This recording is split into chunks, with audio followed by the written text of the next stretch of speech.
Alors oui, on a pu avoir plusieurs conséquences assez directes dans notre métier. Donc on fait aussi de l'architecture. Donc on a peut-être deux questions un peu différentes.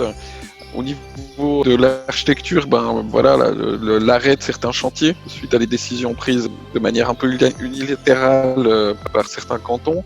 Donc avec un travail ensuite gigantesque pour remettre en branle un chantier. Donc ça c'est une conséquence on va dire extrêmement directe. Ensuite sur le travail de planification, donc qui regroupe autant l'architecture que l'urbanisme.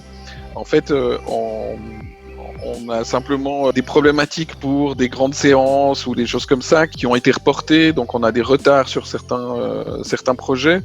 Et puis ce qu'on a pu se rendre compte, c'est que ben voilà, faire des séances avec cet outil de visioconférence, au final ça fonctionne et que tout le monde se dit qu'on pourrait limiter les déplacements pour des séances et de peut-être en faire une fois sur deux de manière physique. L'autre chose, bien sûr, c'est qu'on a organisé le télétravail. Alors on a la possibilité de le faire hein, pour la plupart de nos tâches, mis à part celles qui concernent directement les chantiers. On a pu constater qu'en fait nos infrastructures tenaient le coup, que c'était possible de le faire.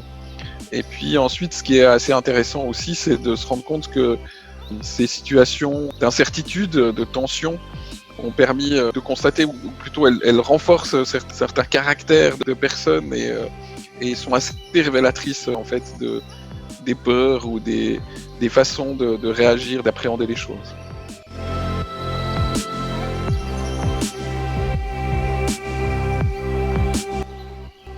Alors ensuite, oui, bien sûr, donc j'en parlais, hein, je pense limiter le nombre de séances, même si on faisait le constat cette semaine que en fait on était quand même, on gagnait du temps parce qu'on n'avait pas de déplacement, mais on est quand même un peu moins efficace dans les séances que l'on fait en visioconférence.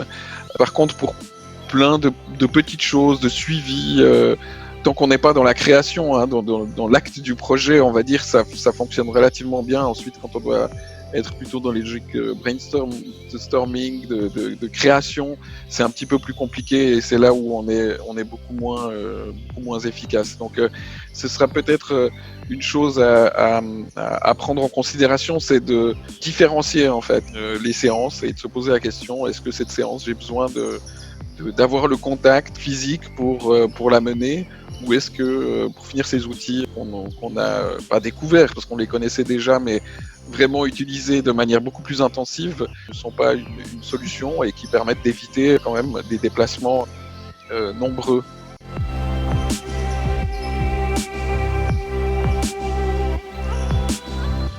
Mais j'espère.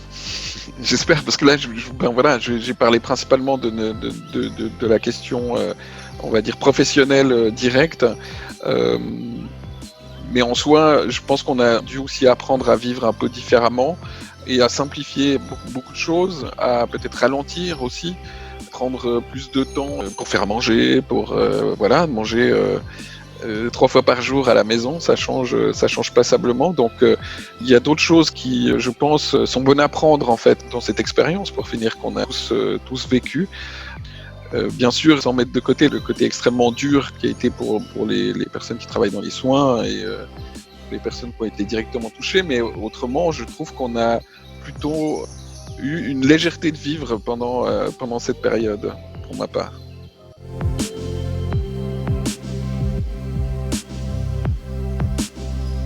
C'est une question forcément qu'on se pose, c'est de se dire mais au final pourquoi pas avoir une partie de télétravail, de se dire ben peut-être que je pourrais passer un jour en travaillant de la maison. On découvre aussi que ben voilà, on a du calme, beaucoup plus de calme en étant chez soi, moins dérangé, et que ça a aussi des effets très positifs, hein, y compris sur la productivité hein, en fait du travail.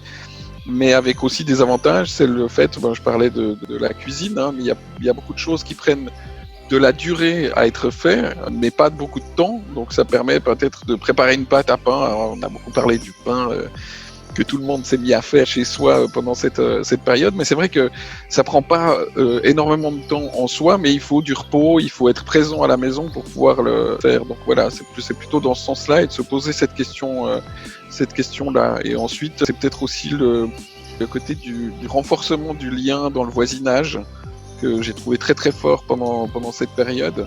Des personnes que je croisais, que je saluais pendant plusieurs années, mais au final, où ça s'arrêtait à une simple formule de politesse, et puis tout à coup, comme on est confiné, on ne bouge pas, et quand on croise quelqu'un, on prend plus de temps pour s'intéresser à l'autre et aller vers l'autre. Et je trouve que c'est aussi quelque chose d'intéressant et de rester peut-être à une échelle réduite, hein, de jouer plus sur la proximité.